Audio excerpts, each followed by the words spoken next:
Good morning, and welcome to Chapter 11 of Harry Potter and the Chamber of Secrets, The Dueling Club. Harry woke up early Sunday morning to find the dormitory blazing with winter sunlight and his arm reboned but very stiff. He sat up quickly and looked over at Colin's bed, but it had been blocked from view by the high curtains Harry had changed behind yesterday. Seeing that he was awake, Madame Pomfrey came bustling over with a breakfast tray and then began bending and stretching his arm and fingers. "All in order," she said clumsily as he clumsily fed himself porridge left-handed. "When you've finished eating, you may leave."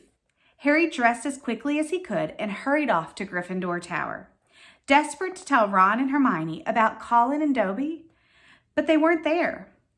Harry left to look for them, wondering where they could have gotten to, and feeling slightly hurt that they weren't interested in whether he or his bones had grown back or not.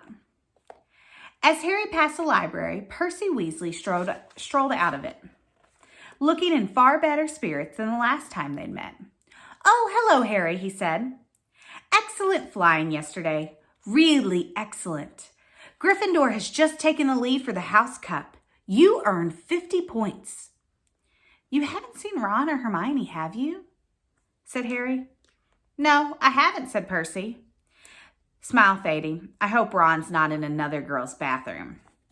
Harry forced a laugh, watched Percy walk out of sight, and then headed straight for Moaning Myrtle's bathroom. He couldn't see why Ron and Hermione would be in there again, but after making sure that neither Filch nor any Perfects were around, he opened the door and heard their voices coming from the locked stall. "It's me," he said, closing the door behind him. There was a clunk, a splash, and a gasp from within the stall, and he saw Hermione's eyes peering through the keyhole. "Harry," she said, "you gave us such a fright. Come in, how's your arm?" "Fine," said Harry, squeezing into the stall. An old cauldron was perched on the toilet, and a crackling from under the rim told Harry that they had lit a fire beneath it. Conjuring up portable waterproof fires was a specialty of Hermione's. "We've come to meet you, but we decided to get started on the Polyjuice potion," Ron explained as Harry, with difficulty, locked the stall again. "We've decided that this is the safest place to hide it." Harry started to tell them about Colin, but Hermione interrupted. "We already know. We heard Professor McGonagall telling Professor Flitwick this morning. That's why we decided we'd better get going. The sooner we get a confession out of Malfoy, the better." So, snarled Ron, Do you know what I think? He was in such a foul temper after the Quidditch match. He took it out on Colin." "There's something else," said Harry, watching Hermione tearing bundles of knotroot and throwing them into the potion. "Dobby came to visit me in the middle of the night." Ron and Hermione looked up, amazed. Harry told them everything Dobby had told him, or hadn't told him. Hermione and Ron listened with their mouths open. "The Chamber of Secrets has been opened before?" Hermione said. "This settles it," said Ron in a triumphant voice. "Lucius Malfoy must have opened the chamber when he was at school here, and now he's told dear old Draco how to do it. It's obvious. Wishing Dobby had told you what kind of monster's in there, though. I want to know how come nobody's noticed it sneaking around the school." "Maybe it can make itself invisible," said Hermione, prodding leeches to the bottom of the cauldron. "Or maybe it can disguise itself. Pretend to be a suit of armor or something." "I've read about chameleon ghouls." "You read too much, Hermione," said Ron, pouring dead lace wings on top of the leeches. He crumbled up the empty lace wig bag and looked at Harry. "So Dobby stopped us from getting on the train and broke your arm?" He shook his head. "You know what, Harry? If he doesn't stop trying to save your life, he's going to kill you." The news that Colin Creevey had been attacked was now lying as though dead in the hospital wing, was spread through the entire school by Monday morning. The air was suddenly thick with rumor and suspicion. The first years were now moving around the castle in tight-knit groups. as though scared they would be attacked if they ventured forth alone. Ginny Weasley, who sat next to Colin Creevey in Charms, was distraught. But Harry felt that Fred and George were going the wrong way about cheering her up. They were taking turns covering themselves with fur and boils and jumping out from behind statues. They only stopped when Peeves, apologetic with rage, told them he was going to write to Mrs. Weasley and tell her Ginny was having nightmares. Meanwhile, hidden from the teachers, a roaring trade in talismans, amulets, and other protective devices was sweeping the school.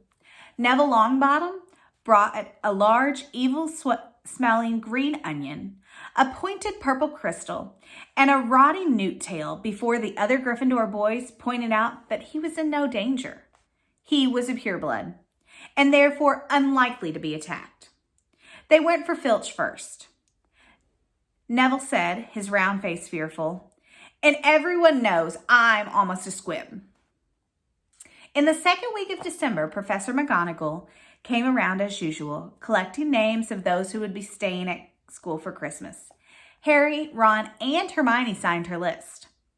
They had heard that Malfoy was staying, which struck them as very suspicious. The holidays would be a perfect time to use the Polyjuice potion and try to worm a confession out of him. Unfortunately, the potion was only half finished.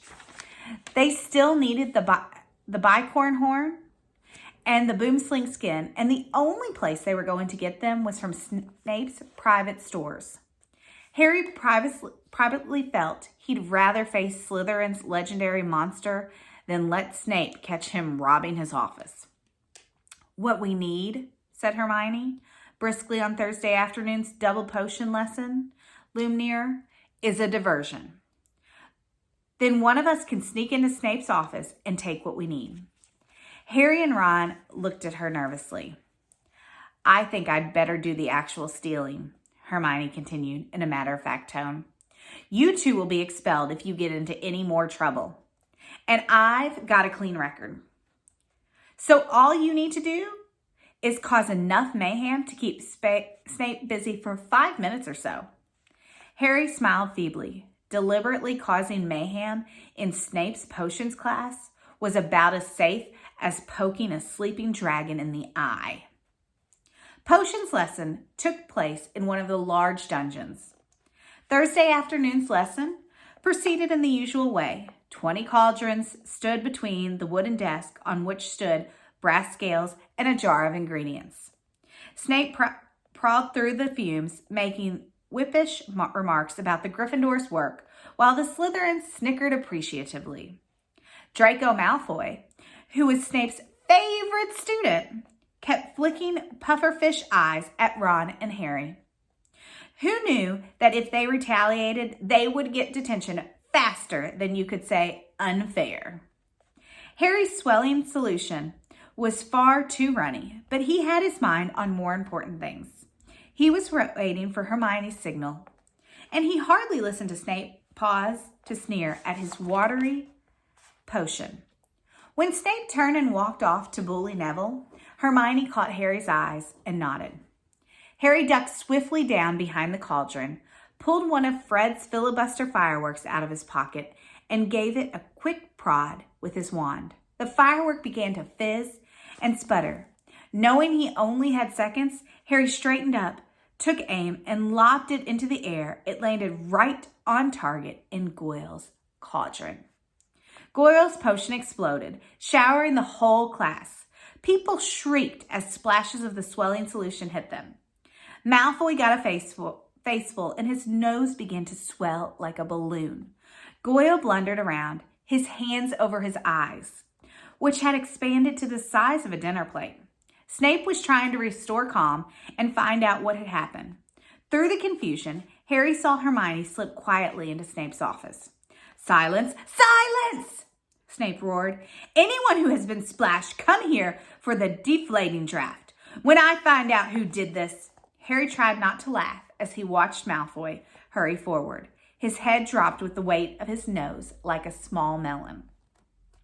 As half the class lumbered up to Snape's desk, some weighed down with arms like clubs, others unable to talk through gigantic puffed up lips.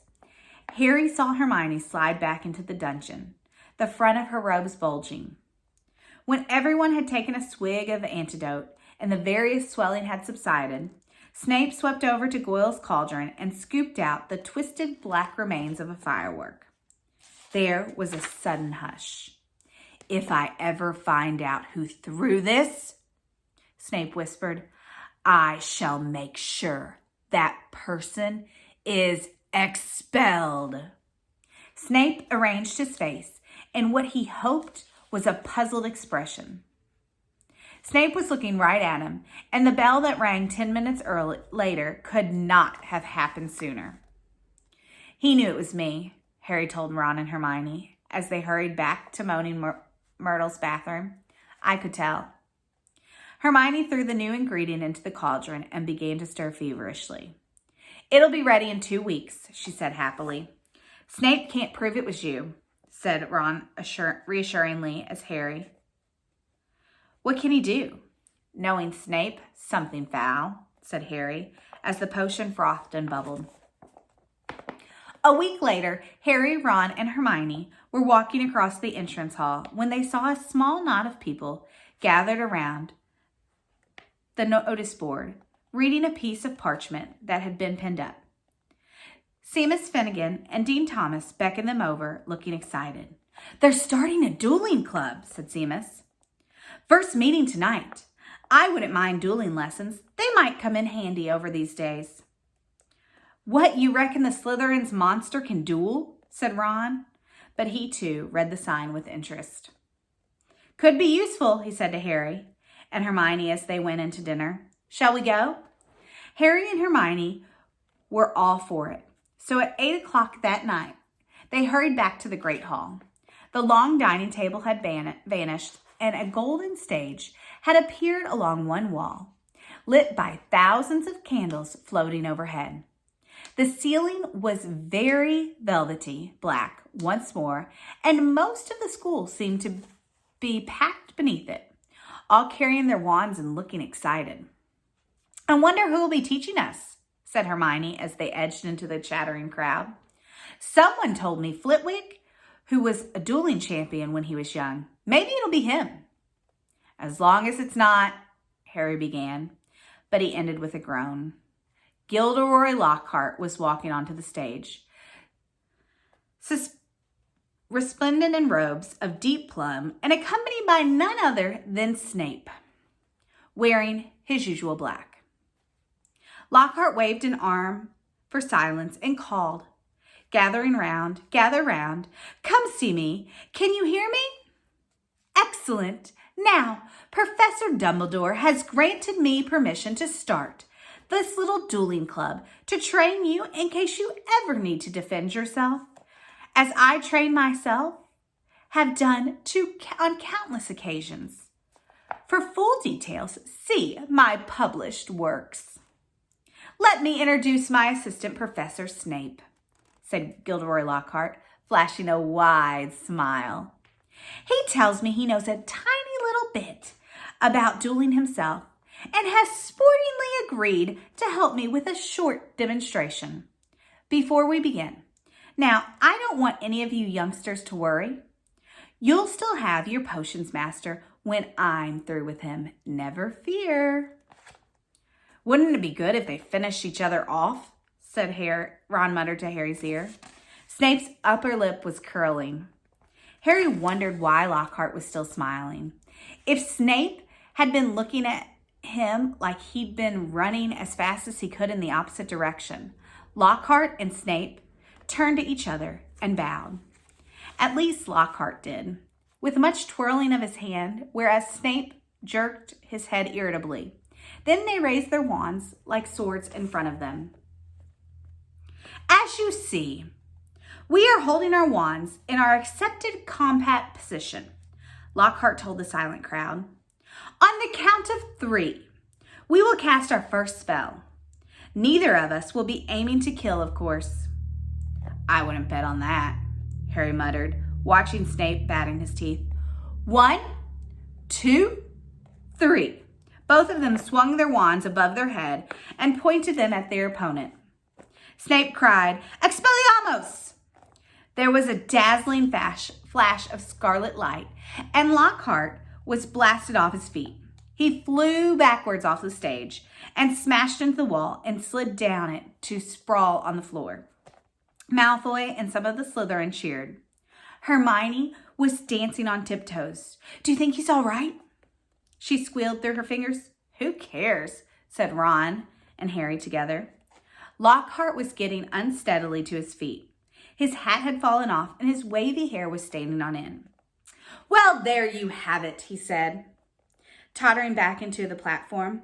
"That was a disarming charm. As you see, I've lost my wand. Thank you. Miss Brown, yes, excellent idea to show them that, Professor Snape.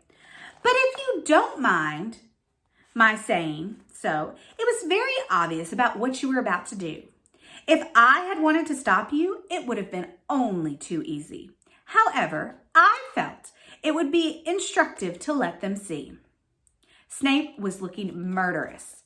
Possibly Lockhart had noticed because he said, "Enough demonstrating. I'm going to come amongst you now and put all of you into pairs. Professor Snape, if you'd like to help me." They moved through the crowd, matching up partners. Lockhart teamed Neville with Justin Finch Fletcherly, but Snape reached Harry and Ron first. "Time to split up the dream team, I think," he sneered. "Weasley, you can partner Flanagan.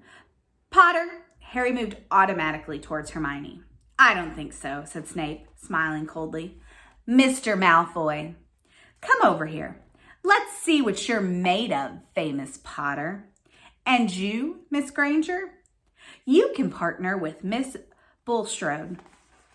Malfoy strutted over, smirking. Behind him walked a Slytherin girl who reminded Harry of the picture he'd seen in the Holidays with Hags. She was large and square, and her heavy jaw jutted aggressively. Hermione gave her a weak smile that she did not return. "Face your partners," called Lockhart. "Back on the platform and bow." Harry and Malfoy barely inclined their heads, not taking their eyes off each other. "Wands at the ready," shouted Lockhart. "When I count to 3, cast your charms to disarm your opponent. Only to disarm them. We don't want any accidents. 1, 2, 3. Harry swung his wand high, but Malfoy had already started on 2. His spell hit Harry so hard, he felt as though he'd been hit over the head with a saucepan. He stumbled, but everything still seemed to be working. And with wasting no time at all, Harry pointed his wand straight at Malfoy and shouted, "Recusima!" A jet of silver light hit Malfoy in the stomach, and he doubled up, wheezing. "I said disarm only," Lockhart shouted in alarm over the heads of the battling crowd. As Malfoy sank to his knees, Harry had hit him with the tickling charm, and he could barely move for laughing. Harry hung back with a vague feeling it would be unsporting to bewitch Malfoy while he was on the floor. But this was a mistake. Grasping for breath, Malfoy pointed his wand at Harry's knees. Choked, Trangalia, and the next second, Harry's legs began to jerk out of control in a kind of quick step. "Stop, stop," screamed Lockhart, but Snape took charge. "Finite Incantatem," he shouted. Harry's feet stopped dancing, Malfoy stopped laughing, and they were able to look up. A haze of greenish smoke was hovering over the scene. Both Neville and Justin were lying on the floor, panting. Ron was holding up an ashen-faced Seamus, apologizing for whatever his broken wand had done. But Hermione and Millicent Bloodstrok were still moving. Millicent had Hermione in a headlock, and Hermione was whimpering in pain. Both their wands lay forgotten on the floor. Harry leapt forward and pulled Millicent off. It was difficult. She was a lot bigger than he was. "Dear, dear," said Lockhart, skittering through the crowd, looking at the aftermath of the duels.